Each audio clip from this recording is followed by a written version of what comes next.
Hi friends, welcome to Harilata's Garden. இன்னைக்கு இந்த வீடியோவில் நம்ம தோட்டம் அப்டேட் தான் பார்க்க போகிறோம். எந்தெந்த செடியில் காய்கள் இருக்குது பழங்கள் இருக்குன்னு பார்த்துடலாம். அத்தி செடியில் பார்த்திங்கன்னா நிறைய காய்கள் வச்சுருக்கு. ஒவ்வொரு கிளையிலுமே பார்த்திங்கன்னா ஒவ்வொரு இலக்கணுவுக்கு நடுவுலையும் அவ்வளோ காய். சில பேர் கேட்குறீங்க இதுக்கு என்ன ஃபெர்டிலைசர் கொடுக்கணும்னு சொல்லிட்டு. நான் கிரவுண்டில் தான் வச்சுருக்கேன். மேக்ஸிமம் பார்த்திங்கன்னா இதுக்கு எந்த ஒரு ஃபெர்டிலைசருமே நான் கொடுக்கறதே இல்லை. அப்பப்போ பார்த்திங்கன்னா அந்த காய்ப்பு முடிஞ்ச உடனே கட் பண்ணி மட்டும் விடுவேன். கட் பண்ணி விட்டால் நியூ க்ரோத் வந்து அந்த இலக்கணுக்கு நடுவுலலாம் காய் வைக்கும். ஒரு 2 மாதம் 3 மாதத்துக்கு ஒரு டைம் பார்த்திங்கன்னா தொழு உரம் போட்டு விடுவேன். அந்த மாதிரி புண்ணாக்கு கரைசல் பார்த்திங்கன்னா ரோஜா செடிகளுக்கு கொடுக்கக்குள்ள இதுக்கும் கொஞ்சமாக கொடுப்பேன், அவ்வளோதான். நீங்கள் வந்து பாட்டில் வச்சுருக்கீங்க அப்படின்னா ஒரு 15 நாளைக்கு ஒரு டைம் புண்ணாக்கு கரைசல் கொடுங்க, வெர்மி கம்போஸ்ட் கொடுங்க, அந்த மாதிரி மாதத்துக்கு ஒரு டைம் தொழு உரம் கொடுங்க. நம்ம மண்ணில் வச்சுருக்கக்குள்ளே அந்தளவுக்கு நம்ம பராமரிப்பு பண்ணணுன்னு அவசியம் இல்லை. இதே நம்ம பாட்டில் வச்சுருக்கோன்னா மண் கம்மியாக தான் இருக்கும். நம்ம மழை பெஞ்சாலோ இல்லை தண்ணி ஊற்றக்குள்ளேயோ பாதி சத்து தான் செடிக்கு கிடைக்கும், பாதி சத்து பார்த்திங்கன்னா அந்த தண்ணியாக கீழே போயிடும். அதனால் நம்ம 15 நாளைக்கு ஒரு டைமோ இல்லை மாதத்துக்கு ஒரு டைமோ கண்டிப்பாக ஏதாவது ஒரு ஃபெர்டிலைசர் கொடுத்துக்கிட்டே இருந்தால் தான் செடி நல்லா ஹெல்த்தியாக இருக்கும், அதே சமயத்தில் காயும் காய்க்கும். நான் லாஸ்ட் அப்டேட்டில் பீச்சில் பார்த்திங்கன்னா ஒரு 2-3 காய் இருந்ததை காமிச்சிருப்பேன். ஓரளவுக்கு பாதி கலர் நல்ல ஒரு மாதிரி அந்த பீச் கலர் வந்துச்சு. அந்த கிளையோடவே குரங்கு உடச்சிருச்சு. குரங்குக்கிட்ட இருந்து காப்பாற்றுறது பெரும் பிரச்சனையாக இருக்குது. இது வந்து ஆப்பிளுமே நல்லா வளர்ந்துட்டுருக்கு, ஆனால் இன்னும் பூ வைக்கவே இல்லை. இந்த வெயிலுக்கு நுனியிலெல்லாம் கொஞ்சம் காஞ்சிருச்சு. இப்போ தான் பார்த்திங்கன்னா ஒரு 4-5 நாளாக கொஞ்சம் மழை, எங்கள் ஊர்லலாம் கொஞ்சம் இல்லை நல்லாவே மழை. நைட் டைமில் நல்ல மழை பெய்யுது, பகலில் பார்த்திங்கன்னா பயங்கர வெயில் அடிக்குது. அந்த நியூ க்ரோத் எல்லாம் கருகிற அளவுக்கு வெயில் அடிக்குதுன்னா பார்த்துக்கோங்க. நைட்டு நல்ல மழை அந்த மாதிரி வருது. இருந்தாலும் கொஞ்சம் வெயில் கம்மியாக இருந்தால் தான் அந்த நியூ க்ரோத் ரோஸில் கூடமே அந்த நியூ க்ரோத் எல்லாம் கருகாமல் இருக்கும். இது வந்து பார்த்திங்கன்னா ப்ளம்ஸ்லேயுமே பார்த்திங்கன்னா இலெல்லாம் கொட்டிடுச்சு. இந்த மழைக்கு நியூ க்ரோத் வந்து மொட்டு வைக்கிது. இந்த இடத்துல பார்த்திங்கன்னா டென்னிஸ் பால் செடி நல்லா பெருசாகவே இருந்துச்சு. நான் போன வீடியோவில் காமிச்சிருப்பேன், அவ்வளோ புஷியாக இருந்துச்சு. ஆனால் ரொம்ப புதர் மாதிரி இருந்ததில் என்ன ஆயிடுச்சுன்னா பாம்பு இந்த செடியில் வர ஆரம்பிச்சிருச்சு. ஸோ பாம்பை பார்த்தாலே நான் வரவே மாட்டேன். பாம்புனா எனக்கு ஒரு பேயை விட பாம்புனா தான் எனக்கு ரொம்ப பயம். அதனாலேயே பாதி கிளைய வெட்ட சொல்லிட்டாங்க எங்கள் வீட்டுக்காரங்க. அதனால் வெட்டிட்டோம். ஏன்னா போகிறதுக்கு வர்றதுக்கு எல்லாமே தொந்தரவாக இருக்குது. அந்த பாம்பை பார்த்ததுனால வர்றதுக்கே பயமாக இருக்குது, எங்கே இருக்குமோ. ஏன்னா பிள்ளைங்க அப்பப்போ ஓடி வருவாங்க, அதனாலே பயம். அதனால் கொஞ்சம் வெட்டிட்டேன். அப்பயே அங்கங்கே ஒன்று காய் இருக்குது. செடி பெருசாக தான் இருக்குது, இருந்தாலும் ஒரு பெரிய கிளையை வெட்டிட்டேன். இது பார்த்திங்கன்னா கமலா ஆரஞ்சுமே நல்ல புஷியாக வளர்ந்துச்சு, ஆனால் ஒன்றும் காய் வைக்கலை. இது வந்து ஆரஞ்சுலேயுமே இன்னும் காய் வைக்கலை. போன டைம் பூ வச்சு தானே, ஏன் இந்த டைம் காய் பூ வைக்கவே இல்லைன்னு தெரியல.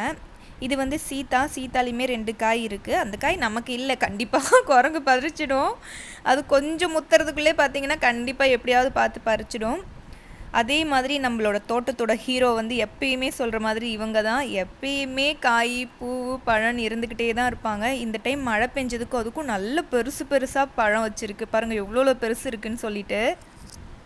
நம்ம தோட்டத்தில் பார்த்திங்கன்னா எப்போவுமே ஸ்டார் ஃப்ரூட்டில் ஒரு காயாவது இருந்துக்கிட்டே தான் இருக்கும். இந்த வெயில் டைமில் கூட பார்த்திங்கன்னா காய்கள் இருந்துக்கிட்டே தான் இருந்துச்சு.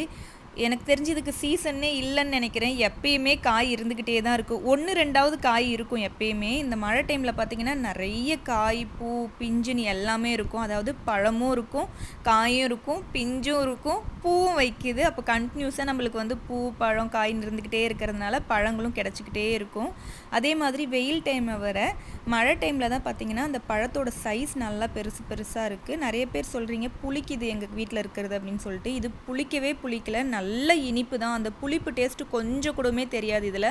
அதே மாதிரி பார்த்திங்கன்னா நல்ல அப்படியே சாராக இருக்கும் பழம், அவ்வளோ ஜூஸியாக இருக்குது. இந்த கிளையில் பாருங்கள் பூவு குட்டி குட்டி பிஞ்செல்லாம் வச்சுருக்கு பாருங்கள். உள்ளார பார்த்திங்கன்னா பழமும் இருக்குது, செங்காயும் இருக்குது, காயும் இருக்குது. ஸோ எப்பயுமே நம்மளுக்கு வந்து பழம் கொடுத்துக்கிட்டே இருப்பாங்க. எனக்கு ரொம்ப பிடிச்ச செடி இதுதான். அதே மாதிரி லெமன்லேயுமே நிறைய காய்கள் இருந்துச்சு, பழம் நிறைய எடுத்துட்டோம். வெயிலுக்கு பார்த்திங்கன்னா லெமனில் அப்படியே அந்த தோல் எல்லாம் கொஞ்சம் கருப்பு புள்ளியாக வந்துருச்சு. முருங்கையுமே வெட்டி விட்டு நல்ல துளிர் வந்துருச்சு.